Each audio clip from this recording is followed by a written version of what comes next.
Slav esperi iroz xazım jvara tarife gelek xoş nişan bıkım. Tarife risotto bekari. Despeki de merzemeyin ku ezi bikarinimi jvara nişan bıkım. Eme birinci bu risotto bekarinin hevarno. Kari bekarinin. Bivaz şalot, sir, parmesan nivişke. Jishinkati henek meydanos henek kişniş. Gerun duxazın tenit karım meydanos bekarinin. Bivaz kesk. Şarab spi ye heşkeme bekarinin. Uz rune zeytun eme bekarinin. Ez duxazım sir yaxwa u bivaz yaxwa amade bit. Em Pivaz şalot dikarinin jiber ku tamevi he nermtire u ji pivazeden heneki şirintire. Yani on dikarın pivazı normal ji dikarinin.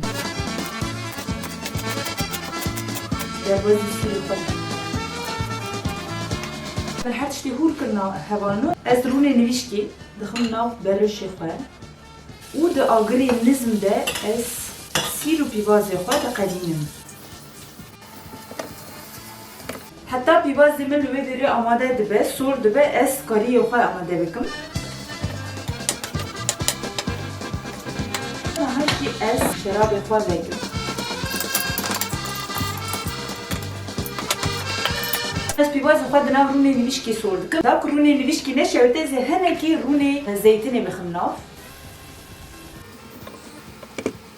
Pivazımın hedi amade dibe. Ez naha birinci xwe bixim nav û birinci xwe têda sorkim. Gerek her tim tevxin da ku birinci û pivazımın neşevde. û naha ez ê hinek şerebê xwe spî bixim nav. Birinci xwe em sor dikin heta ku hedi hişk bibe lê neşevde. Divê derê evan hûn dikarin bulyon mirîşkî jî bibînin. Bulyon mirîşkî dibo amade kir ez germ dikim û bulyonê xwe dixin nav. Min agirê xwe dîsa nizm kir ez hêdî di nav bulyonê de rîzoteyê xwe çê dikim û her tim tev dixim. Heta wan rîzoteyê min çê dibe ez kariyê xwe zû çêkim. Nek sîr ez ê di nav rûnê de bixelînim. Sîrê min hêdî dişewite ji ber wê jî ez bi derdixim.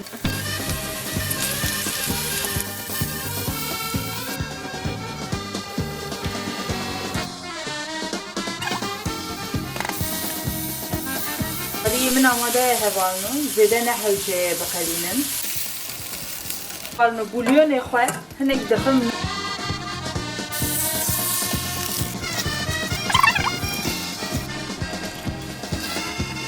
Hatta ku risottoyê min amade dibe hevan zû şinkatiyê xwe hûr bikim.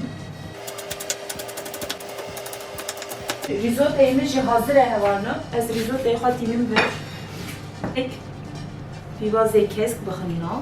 Hinek meydanos û kişnîş. Parmezan jî dixim nav. Her tiştê baş tev dixim. Ez ê hinek rûnê nivîşkî jî bixim nav. Gelek xoş e. Risottoyê xwe derbasê tebaxê bikim. Hinek karî mabwazî bikim ser. û hinek parmezan dîsa bikim ser. Risottoyê min amade ye hevalno.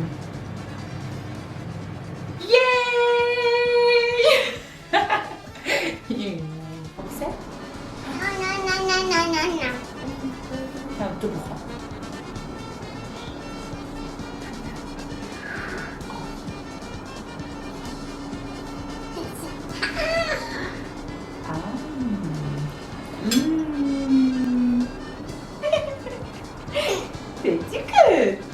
Tecikır. Hevalnem giştin daviyim risottoya xwe çêkir gelek xweş çêkir. Hûn jî gerek li malê biceribînin û ji bîrnek videoyê min becî bînin, şîrove bikin, ji par ve bikin. Bibînin di xêrê xweşiyê de heta carek nû.